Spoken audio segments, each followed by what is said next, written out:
ang manifestation. Ito ang proseso ng pagdadala sa isang bagay mula sa isip papunta sa realidad gamit ang intention at paniniwala at align sa aksyon.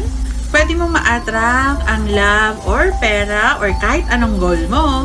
Pero tandaan, mas mabilis at mas align kapag kilala mo ang sarili mo through your birth chart. Alam mo ba na may tamang paraan sa pagmamanifest based sa birth chart mo? Hindi basta isipin mo lang, may strategy ito.